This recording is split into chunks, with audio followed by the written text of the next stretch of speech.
The Nintendo Switch is nearing its third year on the market now, and finally Super Nintendo games are arriving on the console.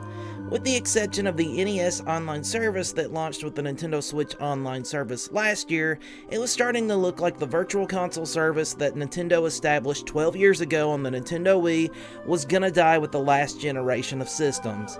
And technically it did, leaving retro game releases with other publishers, with packages like Sega Ages, Konami Collections, Arcade Archive, and the SNK releases on the Nintendo eShop. Past Nintendo hardware, I spent a great deal of my money on virtual console releases, hoping to get some kind of nostalgia buzz or pick up a beloved game that I missed in my youth. I was forced to spend some of my income on indie titles that I may have otherwise never give a chance. For this, I am thankful, and I'm uncertain if this was part of Nintendo's strategy to push their audience toward these games as opposed to some of their own, or if this was a fluke because Nintendo wasn't sure how they wanted to bring their virtual console titles back at the time. Can we ask our customers to rebuy these virtual console games for a fourth time?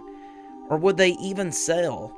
I imagine this was a question that Nintendo executives were asking themselves when preparing the Switch for launch. I know within the Nintendo communities, fans were speculating on how they would bring the service back, even pondering the question of some sort of backwards compatibility virtual console service that would roll over to future consoles. Although I didn't think of it at the time, Nintendo actually thought of a brilliant solution by scrapping the virtual console service altogether in favor of a subscription service. The SNES Nintendo Switch online app is now available to the Nintendo Switch online subscribers, and with it Nintendo brought a staggering 20 titles to the launch of this thing. If you combine this with the NES service's wholly unique 47 titles already available on the console, that's a whopping 67 games to choose from.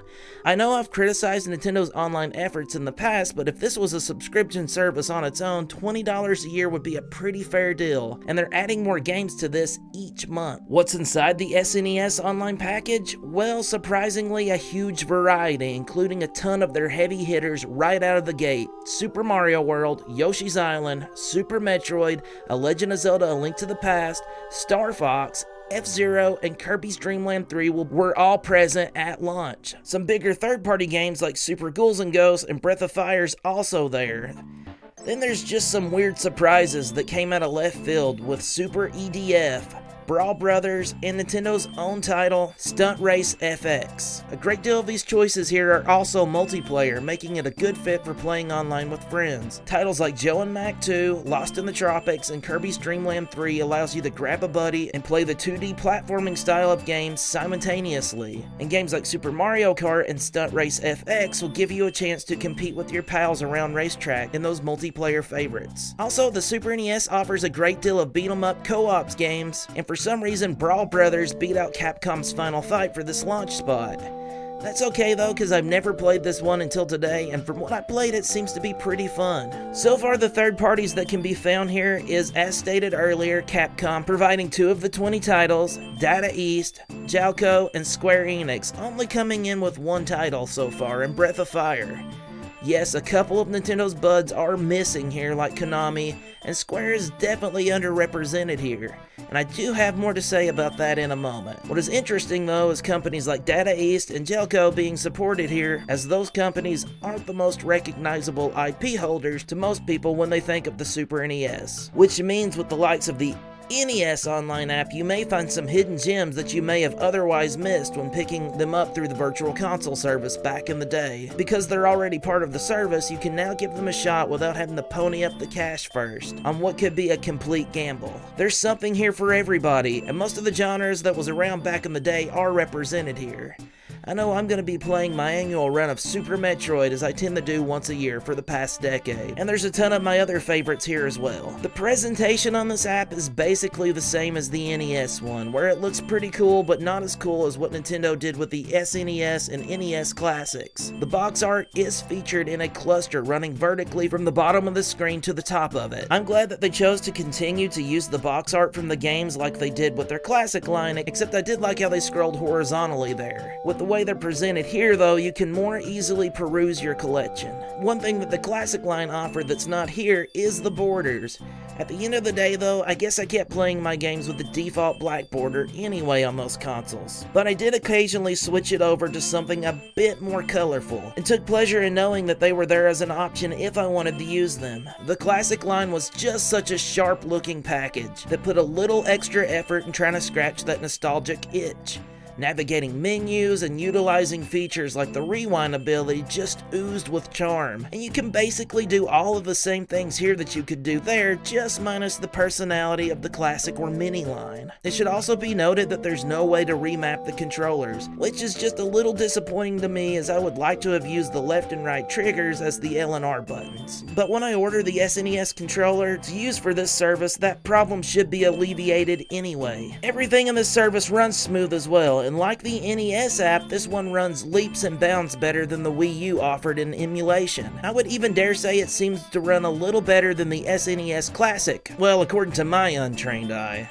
I'm by far not the authority on technical stuff, but I can see that Nintendo's flexing their muscles with the launch of this thing. Launching the service with 3 FX chip games surely is a showing of a boost of confidence for what they're offering here. I am someone who spent a ton of time playing Yoshi's Island back in the day on the original Super Nintendo Entertainment System, and from what I can tell, this seems to be the most faithful representation from what I've seen. It ran almost perfect on the SNES Classic, but there was a small glitch when you touched Fuzzy in the level Touch Fuzzy, Get Dizzy, making the entire background white for a brief second when you were hit by Fuzzy's effects. Star Fox looks great too. These 3 games here are probably going to be the most taxing games to emulate on this app ever. So I would say that going into the future, expect great representation of whatever Nintendo decides to bring. Of course, the big hook here that separates the games from their past Virtual Console incarnations is the ability to play any of these games online. I'm pleased to say from what I've experienced so far, Nintendo has seemed to achieve nearly perfection on this front. I didn't by far put this through the stress test as I played with my local friends and families within the community, but what I did play seemed to run buttery smooth. I can't wait until the library grows so I can relive some of my favorite multiplayer outings with my friends afar. What other games can we expect to see coming to this system going into the future? Although there hasn't been any confirmation of future releases, I think we can look at some of the omissions from the Super Nintendo Classic and the leaked data mine from last January to get an idea of what could be coming to the platform soon. Most of the games from the January data mine are present here, with the exception of 7 games. Those games consist of Poppin' Twin B, Contra 3 The Alien Wars, Kirby Superstar, Star Fox 2, Super Punch-Out, The Legend of the Mystical Ninjas, and Super Mario All-Stars. Games that hasn't already been discussed here that were left from the Super Nintendo Classic lineup are Donkey Kong Country, Secret of Mana, Street Fighter 2, Final Fantasy 3 or 6, Super Castlevania, Earthbound, Mega Man X, and Super Mario RPG. I would say this is a great indicator of what we may see in the near future, but I don't think every game I just mentioned might ever see this service. The first-party games, sure. As a matter of fact, the first-party titles from the data mine I could see coming before Christmas. As we know, Nintendo was looking into possibly launching the service with them. I do think that Super Mario All-Stars could possibly be the exception here though, as maybe Nintendo is hesitant of ponying that one over in fears of devaluing their IP. I disagree with that line of thought, but I could see that idea crossing their mind. That or they wanted to repackage it again and resell it to us in celebration of a milestone in the Red Cat Plumber's life. Did you notice anything about the third-party games that was cut from the initial data mine though? Poppin' Twin B, Contra 3, and Legend of the Mystical Ninja are all Konami titles. It's safe to say since January, Konami has certainly reevaluated their back catalog of games and surprised everyone with collections of games featuring their IPs. Contra 3 is featured in the Contra collection now, and Super Castlevania has never had a trace on the service. Their NES games are also missing from that app as well. With the NES app, you would think that at least one of the 6 Mega Man games that was featured on that platform would be in the lineup, right? No, because what would Konami have to gain from putting them there when they want to sell you the Switch version of the Mega Man collection? I hope I'm not reading too much into this, but I hope with the absence of the Legend of the Mystical Ninjas, this could mean that a Gambare Goemon collection is now in the works. Same with the Super NES Classic lineup. Secret of Mana, Super Castlevania, Mega Man X, and Street Fighter 2 are all already available on the console through their their own collections. And with Square releasing a ton of their Final Fantasy games on the eShop already, I would think that it's probably safe to assume that Final Fantasy VI could be looking at a remaster, or at least a re-release on that service. I sure hope so. With those RPGs alone, that's a ton of content. I don't want to read too much into this, but it's possible Nintendo's also looking into a way of reselling these games. Translating Mother 3 and packaging it with Zero and Earthbound would certainly justify the efforts of the Treehouse team.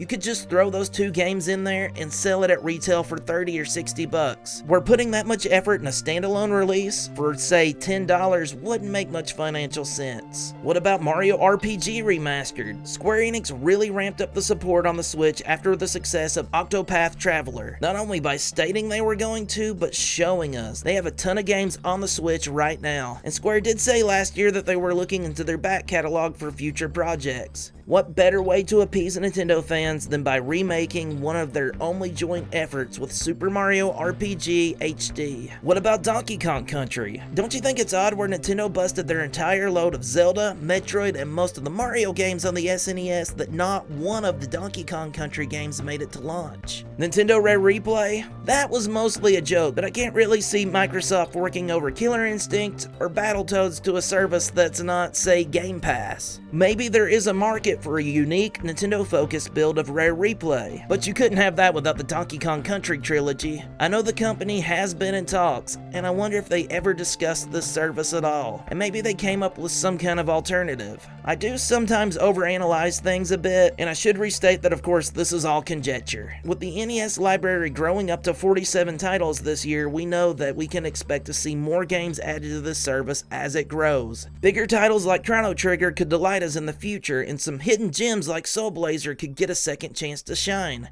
This is all very exciting. What do you think of the service so far?